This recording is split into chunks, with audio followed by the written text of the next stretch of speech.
Hello friends, welcome to Bharati's kitchen. ఈ రోజు వీడియోలో రోడ్ సైడ్ బండి మీద అమ్మే చల్ల పునుకుల్ని ఇంట్లోనే ఎలా ఈజీగా ప్రిపేర్ చేసుకోవాలో చూపించబోతున్నాను. ఈ చల్ల పునుకుల్ని ఇంట్లోనే చాలా ఈజీగా ప్రిపేర్ చేసుకోవచ్చు. అలానే నేను చూపించిన విధంగా మీరు ప్రిపేర్ చేసినట్లయితే ఫస్ట్ టైం ప్రిపేర్ చేసినా కూడా చాలా పర్ఫెక్ట్గా వస్తాయి. బండి మీద అమ్మే చల్ల పునుకులతో పాటు టేస్టీ చట్నీని కూడా ఎలా ప్రిపేర్ చేసుకోవాలో చూపించబోతున్నాను. ఎప్పుడైనా చల్ల పునుకులు తినాలనిపించినప్పుడు ఇలా ఒకసారి ట్రై చేసి చూడండి, చాలా టేస్టీగా ఉంటాయి. సో ఈ టేస్టీ చల్ల పునుకుల్ని ఎలా ప్రిపేర్ చేసుకోవాలో చూపించబోతున్నాను. లేట్ చేయకుండా రెసిపీని స్టార్ట్ చేసేద్దాము. ఫస్ట్ ఈ రెసిపీ కోసం ఒక బౌల్లో 1.5 కప్ వరకు మైదాని వేసుకోవాలి. ఒక కప్పు ఫుల్ గా తీసుకున్న తర్వాత ఇంకొక హాఫ్ కప్ వరకు మైదాని తీసుకోవాలి. ఇక్కడ నేను 4 to 5 మెంబర్స్ వరకు సర్వ్ చేసే విధంగా ఇంగ్రీడియంట్స్ ని చూపిస్తున్నాను. నెక్స్ట్ ఇందులోనే పుల్లటి పెరుగును కూడా వేసుకోవాలి. పుల్లటి పెరుగు మీ దగ్గర లేనట్లయితే ఏం చేసుకోవాలి అనేది మీకు తర్వాత మధ్యలో చెప్తాను. నెక్స్ట్ ఇందులోనే హాఫ్ కప్ వరకు పుల్లటి దోసపిండిని కూడా వేసుకోవాలి. దోసపిండి మీ దగ్గర లేనట్లయితే స్కిప్ చేసేయచ్చు. ఈ ప్లేస్ లో మీరు దోసల పిండి కానీ లేదంటే అరకప్పు ఇడ్లీ పిండి కానీ ఏది అవైలబుల్ ఉంటే అది పుల్లటిది వేసుకుంటే సరిపోతుంది. లేదంటే దోసపిండి ఇడ్లీ పిండి మీ దగ్గర లేనట్లయితే స్కిప్ చేసేసేయండి. వీటికి బదులుగా మీరు 1.5 కప్ వరకు పెరుగు వేసుకుంటే సరిపోతుంది. నెక్స్ట్ ఇందులోనే 1 టీ స్పూన్ జీలకర్ర, 2 పచ్చిమిర్చిని బాగా సన్నగా తరిగి వేసుకోవాలి. నెక్స్ట్ ఇందులోనే 3 చిటికెళ్ల వరకు వంట సోడాని వేసుకోవాలి. అంటే 1/4 టీ స్పూన్ వరకు వంట సోడా అయితే పడుతుంది. నెక్స్ట్ ఇందులోనే రుచికి సరిపడా సాల్ట్ కూడా వేసుకుని చేత్తోనే బాగా మిక్స్ చేసుకోవాల్సి ఉంటుంది. ఇది నార్మల్గా ఇలా మిక్స్ చేసి వదిలేసారనుకోండి, చూడడానికి కన్సిస్టెన్సీ ఇలా ఉంటుంది. దీన్ని మీరు కనీసం 2 నుంచి 3 నిమిషాల పాటు బాగా మిక్స్ చేసుకోవాల్సి ఉంటుంది. ఇలా ఇక్కడ నేను చూపిస్తున్న విధంగా ఇలా బాగా మిక్స్ చేసుకున్నట్లయితే పునుగులు బాగా పొంగుతూ గుల్లగా వస్తాయి. సో చూసారు కదా, కన్సిస్టెన్సీ చూడడానికి ఇలా ఉంటుంది. ఇలా మిక్స్ చేస్తూ ఉండగా ఇది కొంచెం లూజ్ గా అవుతుంది. ఈ కన్సిస్టెన్సీ ఉండాలి. ఇలా వచ్చేంత వరకు మిక్స్ చేసుకున్న తర్వాత మూత పెట్టి కనీసం గంట పాటు పక్కన పెట్టుకోవాలి. మనం వేసుకున్నది పుల్లటి పెరుగు అలానే పుల్లటి దోసల పిండి వేసుకున్నామండి, అందుకనే గంట సేపు నానితే సరిపోతుంది.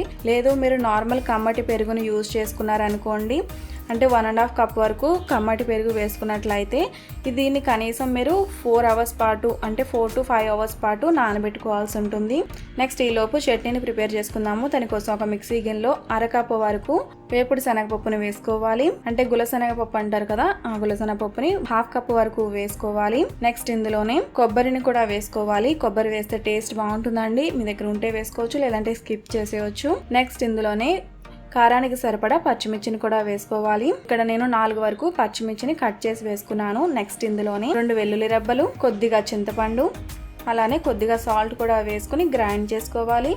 ఫస్ట్ నార్మల్గా గ్రైండ్ చేసుకోవాల్సి ఉంటుంది, తర్వాత కొద్దిగా వాటర్ వేసుకుని గ్రైండ్ చేసుకోవాలి. రోడ్ సైడ్ చట్నీ పలుచగా ఉంటుంది కాబట్టి ఈ చట్నీలో వాటర్ ఎక్కువ పడుతుంది. వాటర్ ఎక్కువ వేసుకుని గ్రైండ్ చేసుకోవాల్సి ఉంటుంది.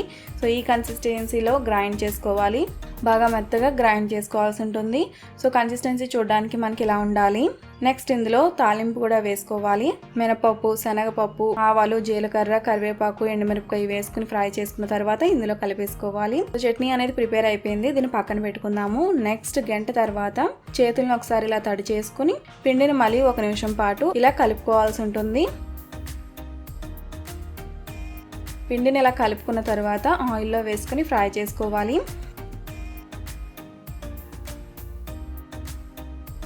చేతులు తడి చేసుకుని ఒక సైడ్ నుంచి ఇలా కొద్దిగా పిండిని తీసుకుని చిన్న చిన్న పిండి ముద్దల కింద వేసుకోవాలి. పునుగులు వేసేటప్పుడు ఆయిల్ నార్మల్ హీట్ కన్నా కొంచెం తక్కువ హీట్ ఉండాలండి. ఎక్కువ హీట్ ఉండకూడదు, అలానే మరీ తక్కువ హీట్ కూడా ఉండకూడదు.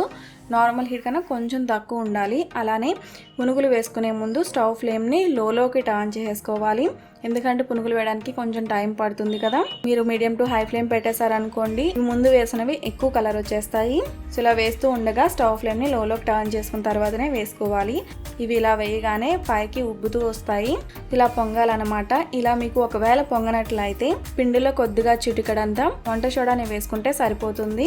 మరీ ఎక్కువ వంట సోడా వేసేసారనుకోండి, ఆయిల్ని ఎక్కువ పీల్చేస్తాయి. సో ఇక్కడ చూపిస్తున్న విధంగా ఇలా చిన్న సైజు పునుకుల కింద వేసుకోవాలి. అన్ని ఇలా వేసేసుకున్న తర్వాత స్టవ్ ఫ్లేమ్ని మీడియం టు హై ఫ్లేమ్లోకి టర్న్ చేసుకుని ఇలా గరిటతో తిప్పుతూ ఫ్రై చేసుకున్నట్లయితే ఈవెన్గా ఫ్రై అవుతాయి. ఇలా గరిటతో తిప్పట్లేదు అనుకోండి, ఒక సైడ్ నార్మల్గా కలర్ వచ్చేస్తాయి, ఒక సైడ్ కలర్ సరిగ్గా రావన్నమాట, ఫ్రై అవ్వవు. ఇలా గరిటతో తిప్పినట్లయితే అన్ని వైపులో కూడా ఈవెన్గా ఫ్రై అవుతాయి. ఇలా గోల్డెన్ కలర్లో ఫ్రై అయిన తర్వాత తీసి పక్కన పెట్టేసుకోవాలి. నెక్స్ట్ అలానే మిగతా వాటిని కూడా వేసేసుకోవాలి.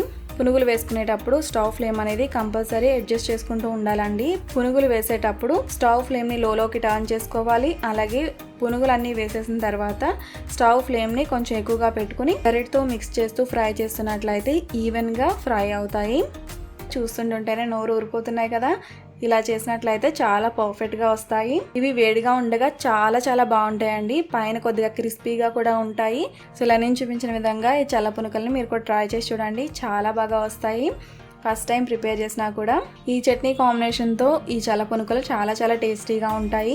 మీకు రోడ్ సైడ్ తిన్న టేస్ట్ అయితే కంపల్సరీ వస్తుంది. సో ఇలా నేను చూపించిన విధంగా ఈ రెసిపీని మీరు ట్రై చేసి మీకు ఎలా కుదిరాయో నాకు ఈ వీడియో కింద కామెంట్ సెక్షన్లో తెలియజేయండి.